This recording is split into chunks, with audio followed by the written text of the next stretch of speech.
In an interview you only see on CBS News, two men who say Michael Jackson sexually abused them as children are opening up about their experiences. Robson and James Safechuck are featured in an explosive new documentary premiering on this weekend on HBO. Both men also sued the Jackson estate, but their lawsuits were dismissed because of the statute of limitations. They are appealing. Jackson always denied any inappropriate behavior with children. Robson and Safechuck detail their relationship with Jackson in an interview with CBS This Morning co-host Gayle King. A warning to viewers: some of you may find these details disturbing. Before you all met Michael Jackson, what did he mean to you?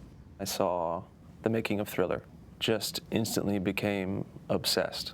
I wanted to be just like, and I dressed like him every day and did my hair and had my hair permed to look like him and, you know, all that stuff. I wasn't necessarily a big fan. And then when I got the commercial, Mr. Jackson? The Pepsi commercial. Yeah, the Pepsi commercial. When You See Me Meet Him is actually my first time seeing him. You know, at that point I was pretty excited.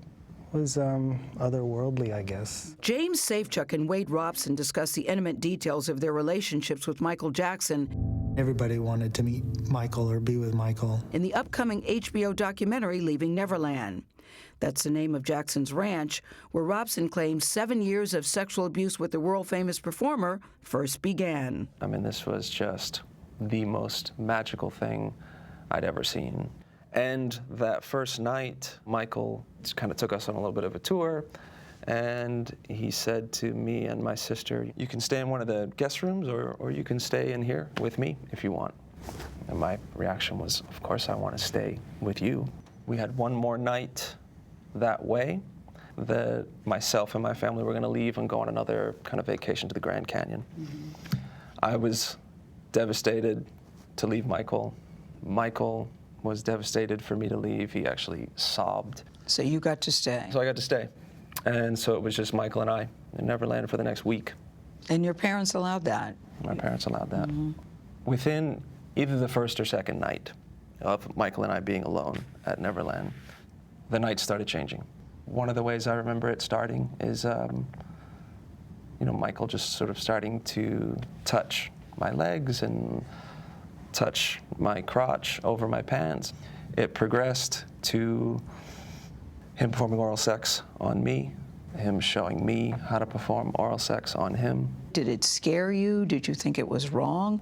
The couple days prior to the abuse starting, he started touching me, just in the sense of like hand on my leg, lots of hugs, kissing my forehead, rubbing my hands. So there'd been this kind of development of physical closeness that was happening already that felt like a father. It just felt amazing. As Michael started doing these sexual acts, he started talking to me about God brought us together. We love each other, and this is how we love each other. We love each other, and this is how we show each other our love. James, you're nodding in agreement to what he's saying. Tell me what happened to you. He introduced me to masturbation. He said I taught him how to French kiss. And then it moves on to oral sex. But Are you frightened or thinking this is weird or wrong? No, it's in the context of a loving, close relationship. There's no alarm bells going off in your head or any thoughts like that. Really, it's just, I love this person and we're trying to make each other happy. He said, I was his first, but even as a kid, you don't even know what that means. So you're lovers and you're best friends. What does that mean, James? You're in a relationship and you're lovers. You're a little boy. Right. And he's a 30-something man, and you're a little boy. Because at that age, how do you even know what that means? You don't. You just feel really connected to someone, and you just love them intensely. The public in general thinks it's violent, that it's very painful, but what you're describing is totally the opposite of that. I mean, he didn't beat me. He didn't, you know, he never said mean things to me. It was all, we love each other. In spite of what they're claiming today, in 1993, both Robson and Safechuck denied being molested by Jackson when allegations were brought by another boy, Jordan Chandler. That case settled out of court. You all both tell a very descriptive story about, sexual activity with Michael Jackson, yet when you were asked to testify in 2005, and Wade, you did. You got on the stand and you testified in his behalf and vehemently denied that any sexual activity had taken place. Yes. Why did you do that? The training, Michael's training of me to testify began the first night that he started abusing me. He started telling me that if anybody else ever finds out, we'll both go to jail. Both of our lives will be over. The 2005 criminal trial of Michael Jackson centered on molestation charges brought by a child cancer survivor named Gavin Arvizo. Court testimony shows that from the stand, Wade Robson denied ever kissing, showering, or even cuddling with Jackson. You know, they credit your testimony in part for Michael's acquittal. You know, you were called really a star witness. You withstood a blistering cross-examination, and he was acquitted. On some level, do you feel guilty about that now? Do you think about that? Yeah, I do think about that. I have, and I do. I wish that I was ready.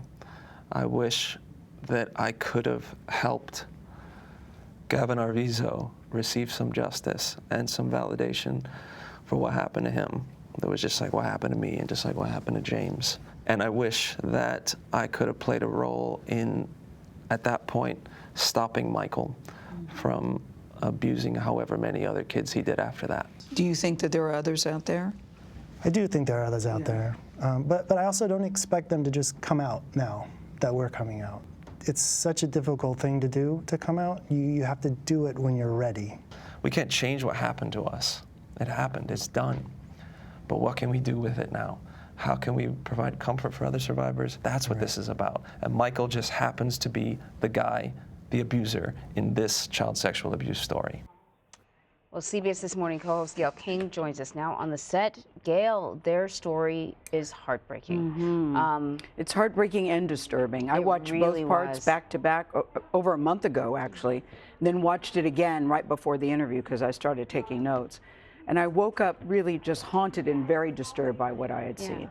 I think it's important to emphasize that the Jackson family believes these two are admitted liars, that they're opportunists, that they're trying to exploit Michael Jackson in death and exploit the legacy.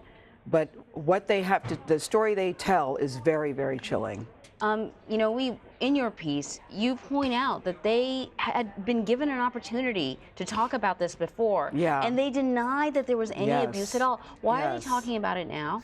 Well, I mean, I think that they said you have to come to it in your own time, and they weren't ready to talk about it then. And also, Anne Marie, for a long time, they didn't even think of it as abuse, because Michael, they say, had trained them so well to think, we love each other. This is how people show love. And it's always, we will get in trouble. We will, this is our special thing.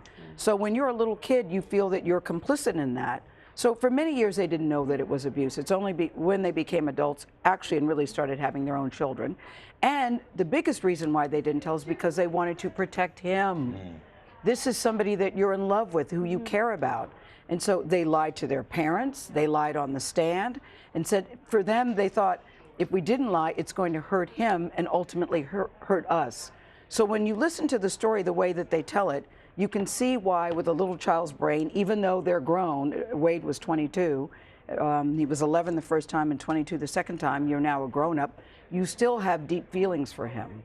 Just out of curiosity, you know, they're all being told, according to them, that this is a special relationship that they're having with Michael Jackson. And they're the only ones. And they're the only ones. But then, you know, later on, there were other people who come forward with accusations, and so they're hearing that other people may have been in an alleged special relationship. Did that have an impact on them? I mean, how did they react when they learned that? Well, I mean, I don't think they've had any reaction to that, because the only people who have come forward publicly were Jordan Chandler, and that case was settled, and the Grant Avizio, where they had the trial in 2005. You haven't heard the names really. There's been speculation, but there hasn't been anyone else who has actually come forward and said, this is what happened to me. It's going to be very interesting after this documentary, after this doc airs on Sunday and Monday on HBO, to see what kind of reaction they get from it.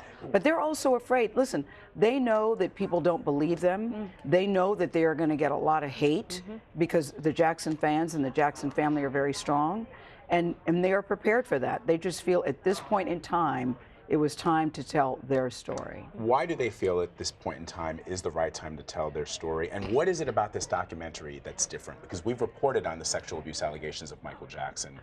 But after this documentary, how do you think all that reporting?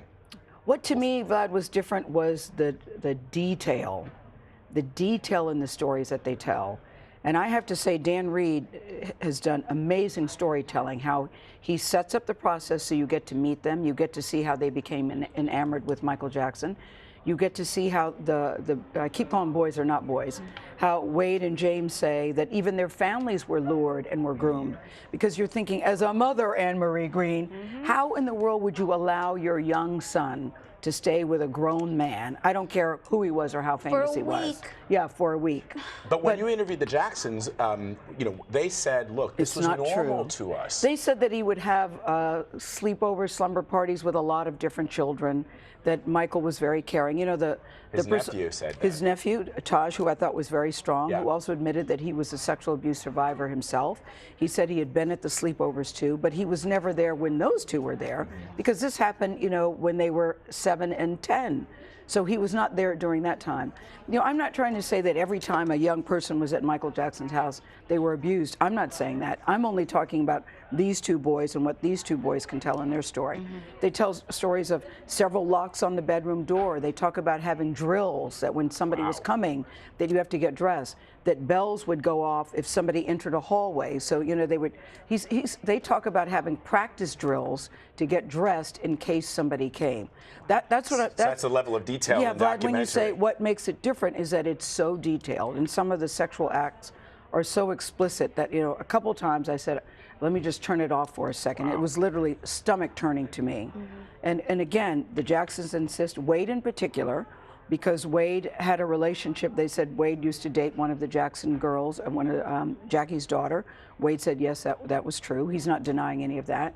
Wade, they say, is an opportunist who continued to stay with the Jackson family, but have contact with them. But I talked to a child psychologist who specializes in trauma victims and says that's not unusual. You think that you have a relationship with this person. You want to be near this person. You know, Wade admits Michael Jackson changed his life. He is a brilliant, amazing dancer. He had talent, but certainly learning from Michael Jackson doesn't hurt you. Right. So right. Both things, in his opinion, are true. He changed my life, the creativity that I have. He was loving and kind, but he also sexually abused me from the time I was 7 to 14, and he says both things are true.